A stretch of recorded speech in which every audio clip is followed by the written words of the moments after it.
प्रभु यीशु मसीह के मधुर बहुत मीठे और प्यारे नाम में आप सभी को जय मसीह की। आज मैं प्रार्थना उन लोगों के लिए करना चाहती हूँ प्रियो,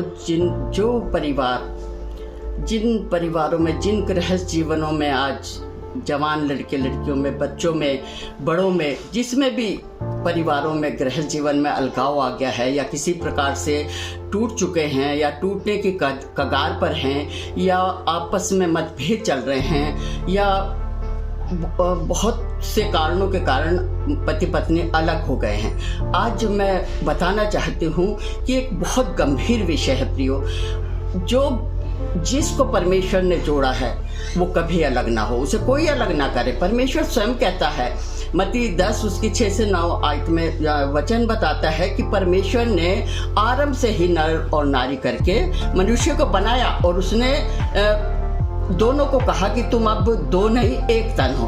दोनों को अब कोई इन्हें जुदा ना करे। ये अपने माँ बाप से, पति अपने माँ बाप से अलग होकर अपनी पत्नी के साथ मिला रहेगा और उसकी जवानी की पत्नी के साथ वो आनंद करे, खुद वचन बताता है। इसलिए हमें चाहिए कि पति पत्नी आपस में मेल जोल से रहें, मिले जुले रहें। और ये जो है मनमुटाव या बहुत सी परिस्थितियां जो हमें आपस में दूर कर देती हैं, अलग करती हैं, ये बहुत ही गलत बात है। क्योंकि गृहस्थ जीवन परमेश्वर की तरफ से आशीषित जीवन है। गृहस्थ जीवन के बगैर आदमी का जीवन अंधकारा है, अंधियारा है, उसके जीवन में कुछ भी नहीं। यदि पत्नी पति से अलग हो जाए तो वो सुखी नहीं रह सकती और पति पत्नी से अलग हो जाए तो भी सुखी नहीं रह सकता, क्योंकि दोनों को परमेश्वर ने जोड़ा और एक तन होने के लिए बनाया है।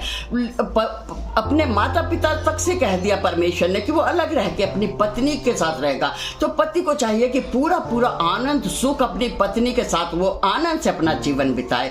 गृहस्थ जीवन एक आशीषित जीवन है, परमेश्वर की तरफ से आशीषित है। इसलिए मैं चाहती हूँ हर पत्नी, हर पति बड़ी समझदारी से, बुद्धिमत्ता से अपने घर गृहस्थ जीवन को बिताएं। गृहस्थी का जीवन एक बहुत ही अच्छा और आशीषित जीवन है, आनंदमय जीवन है। इसके बिना ना पति खुश रह सकता है और ना ही अलग रह के पत्नी खुश रह सकती। दोनों का जीवन ही बिल्कुल अंधकार हो जाएगा और एक टाइम आएगा कि बहुत बहुत पछताना पड़ेगा।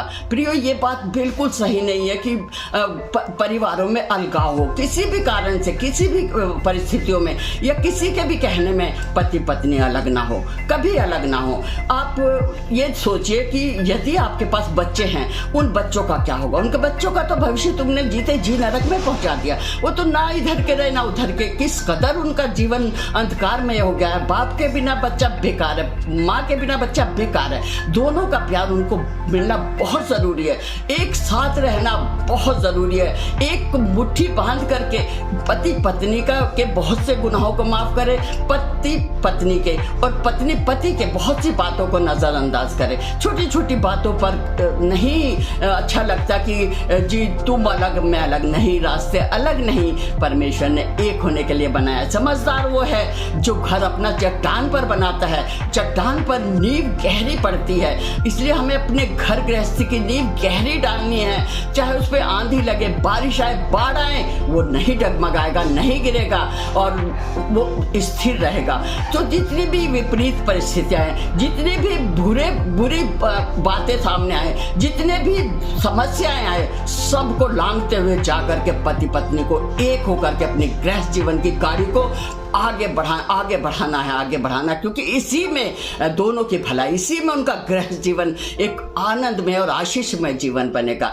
प्रियो, जो अपना घर रेत पर बनाते हैं ना, उनके घर सदा सी समस्या टकराई नहीं, तुरंत गिर जाते हैं। तुरंत बनाना बहुत मुश्किल है। घर कई वर्षों में बनता है लेकिन सेकंडों में टूट जाता है। टूटने के लिए सेकंड भी नहीं लगती प्रियो। इसलिए अपने आप को बुद्धिमत्ता से, निर्बुद्धि नहीं, मूर्ख नहीं, बुद्धिमान बन करके अपने घर को संभालो। बुद्धिमान का घर स्थिर रहता है। बुद्धिमान वो है जिसके पास समझ और ज्ञान है। और समझ और ज्ञान कौन है? यीशु है। जिसके पास यीशु है उसका घर स्थिर है। जिसके पास यीशु है उसके घर में सुख है। जिसके पास यीशु है उसके घर में प्रेम है, क्योंकि यीशु प्रेम है। जिसके घर में सुख शांति है, दया है और पापों की क्षमा है, या एक दूसरे के अपराधों को, एक दूसरे की बातों को नजरअंदाज करने की सामर्थ्य है, तो वो यीशु में होकर है। आज हम अपने घरों को यीशु में होकर के स्थिर कर लें। जिसके रिश्ते बिगड़ चुके हैं या तलाक हो चुके हैं, अलगाव होने की कगार पर है, आज ही जुड़ जाएं, आज ही जुड़ जाएं, क्योंकि ये जीवन बहुत मुश्किलों से मिलता है मेरे प्रियो, इसे ऐसे ही नहीं गंवाना चाहिए। बहुत खुशी खुशी रहने का नाम ही गृहस्थी है। खुशी खुशी रहने का नाम, दोनों एक दूसरे की बातों को माफ़ करना सीखें। यीशु ने भी तो माफ़ किया है हमें, हमारे बड़े अपराधों को यीशु ने माफ़ किया है। तो हम छोटी छोटी अपने ही घर में हम छोटी छोटी बातों को अलग होकर बैठ जाए, नहीं, ऐसा नहीं होगा। आइए हम इसी विषय में मैं दुआ करना चाहती हूँ उन लोगों के लिए जो जहाँ कहीं भी मेरी ये प्रार्थना जाएगी, जहां कहीं भी लोग सुनेंगे, जो भी जोड़े इस तरीके से बर्बाद होने की कगार पे बर्बाद हो चुके हैं, आज ही यीशु के नाम से जुड़ जाएं। आज ही समझ ज्ञान बुद्धि ले आएं। आज ही अपने रिश्तों को सुधार लीजिए यीशु मसीह में होकर के।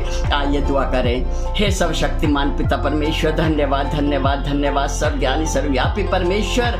आज बड़े दीनता और नम्रता के साथ उन भाई बहनों को, उन बच्चों को, उन जोड़ों को तेरे लहू के बारे में होकर के तेरे दया में सिंहासन के सामने लातू राबा राबा शांदा लाबा और इबा शक खली ला यीशु के लहू में पिता, जिनके रिश्ते बिगड़ चुके हैं, जो प्रभु जी बड़े घमंड और गरूर में आके अलग हो चुके हैं, तलाक ले चुके या अलगाव के कगार पर हैं, या अपनी ऐठ और अकड़ में, यीशु के नाम से आज उनके हृदय प्रभु शुद्ध और पवित्र हो जाएं। आज उनके हृदयों से मैल दूर हो जाए। आज वो घर आपस में जुड़ जाए और एक मजबूत रिश्ता अपना बना ले, क्योंकि आदमी औरत को यीशु ने बनाया है, नर नारी करके यीशु ने बनाया, एक तन होने के लिए बनाया, एक मन होने के लिए बनाया यीशु। आज मैं कहती हूँ जो घर प्रभु जी, जो लोग दूर हो चुके हैं, आपस में नहीं मिलना चाहते, आज उनके हृदयों में प्यार डाल दीजिए। आज हृदयों में प्यार डाल दीजिए यीशु। अपने पति के प्रति पत्नी के और पत्नी के प्रति पति के दिल में पिता, अपने बच्चों ही के कारण प्रभु जी वो एक हो जाएं। प्रभु उन बच्चों का क्या कसूर है मेरे आका, मेरे परमेश्वर। जो बच्चे बीच में पिसते हैं खुदावंद, वो ना इधर के रहते ना उधर के, उनका जीवन अधूरा हो जाता है। यीशु बाबा री खारा बारी खारी रा ओ राबा शांता लाबा शिखारी कारी रा। यीशु आज ही उन्हें जोड़ दीजिए। आज ही घरों में से मन मुटाव दूर कर दीजिए। आज ही परेशानियां दूर कर दीजिए। समस्याएं जाती रहें, परेशानियां जाती रहें। यीशु एक मन और एक तन होकर के प्रभु अपने गृह जीवन में बस जाएं। आज ही उनके रिश्ते सुधार दे यीशु। आज ही उनके अलगाव को एक प्रभु जी एक गठबंधन में जोड़ दीजिए यीशु। आपने जोड़ा है इसलिए मनुष्य किसी को अलग ना करने पाए। जिस जोड़े को आपने जोड़ा है, जिसको आपने आशीष दी है, उसे कोई अलग ना करे यीशु। ये आपका कहना है, आपका हुक्म है पिता परमेश्वर। यीशु के नाम में चाहती हूँ हर घर बस जाए, हर घर बस जाए यीशु। हर घर में आशीष दे और राबा शिखा आशीष दे परमेश्वर। यीशु उनके घर का तू स्वामी बन जा। उनको घर को कड़ियों से जोड़ दे परमेश्वर। टूटे घरों को जोड़ दे यीशु। आज टूटे घर जुड़ जाएं। आज परमेश्वर ये बड़ा मरिकल आपके पवित्र नाम में होने पाए यीशु राजा। आज हर एक को बुद्धि समझ ज्ञान दे, अपना लहू लगा दे, अपनी सामर्थ्य हर घर में भेज। उनके बच्चों को आशीषित कर। ओ रिबा शाखा ओ राबा शिन्ना लाबा, तेरे लहू के पाड़े से, तेरे लहू में, तेरी अनुग्रह के सिंहासन के सामने हर एक को रखती हूँ पिता। हर एक के दुखी जीवन को सुख में बना राजा यीशु। तू सबका जानने वाला है। तू हृदय गुर्दे को छानने जानने पहचानने वाला परमेश्वर है। सारा आदर महिमा तुझे देते हैं पिता।